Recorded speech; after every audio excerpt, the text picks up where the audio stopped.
ஏதோ ஒரு கஷ்டத்தினால வர செம்ம அழுகைக்கு அப்புறம் நம்மளை சமாதானப்படுத்தி சிரிக்க வைக்கிற ஃப்ரெண்டு கிடச்சிருந்தாலே அவங்க அதிர்ஷ்டசாலி தாங்க. எக்ஸ்பென்சிவ் சீரிஸ் டே 12 பார்த்துடலாமா?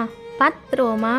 ட்ரெங் நான் வந்துட்டேன். மார்னிங் பழைய சோறு 0 காஸ்ட், பிரேக்கில் ஒரு டீ 10 ரூபா, லஞ்சுக்கு வந்து மீல் சாப்பிட்டேன், அது 65 ருபீஸ். ஈவினிங் பிரேக்கில் ஒரு டீ, நைட்டு வந்து டின்னருக்கு ஒரு 10:30 போல் இபி பண்ணேன், அதனால அது 0 காஸ்ட்டில் வந்துடும், ஏன்னா அது ஆல்ரெடி நான் ஆட் பண்ணிட்டேன். ஆக மொத்தம் இன்னைய நாளுடைய செலவு 85 ரூபாய். ஆக்சுவலி நீங்கள் ரொம்ப கஷ்டத்தில் இருக்கும்போது எதை பற்றியும் யோசிக்காமல், என்ன டைம்னு பார்க்காம, அவங்க சுச்சுவேஷனை பற்றியும் யோசிக்காமல் உங்களை கன்வின்ஸ் பண்ணி உங்களை சிரிக்க வச்சு உங்களை சாப்பிட வச்சு பார்க்குற ஃப்ரெண்ட்ஸ் உங்களுக்கு இருக்காங்களா? அப்படி இருந்தாங்கன்னா அவங்கள கமெண்ட்டில் டேக் பண்ணி ஒரு தேங்க்யூ சொல்லிட்டு போங்க.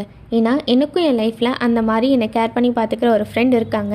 எனக்கு long term friend, childhood friend அப்படின்னு யாருமே இல்லை. அண்ட் எனக்குன்னு பெருசாக சொல்லிக்க ஃப்ரெண்ட் சர்க்கிள்ஸ்னு யாருமே இல்லை. ஜஸ்ட் ஃபியூ மெம்பர்ஸ் தான் இருப்பாங்க. அதில் 2 இயர்ஸ் தான் எனக்கு ரொம்ப க்ளோசஸ்டாக அப்படி ஒரு பாண்டில் இருக்கிற ஒரு ஃப்ரெண்ட் தான் இவங்க. வெரி ரேர் மெட்டீரியல், எந்த எதிர்பார்ப்பும் இல்லாமல் ஒன்லி அ பியூர் ஃப்ரெண்ட்ஷிப். ஏன் ஒரு கைஸ், நெக்ஸ்ட் வீடியோவில் பார்க்கலாம்.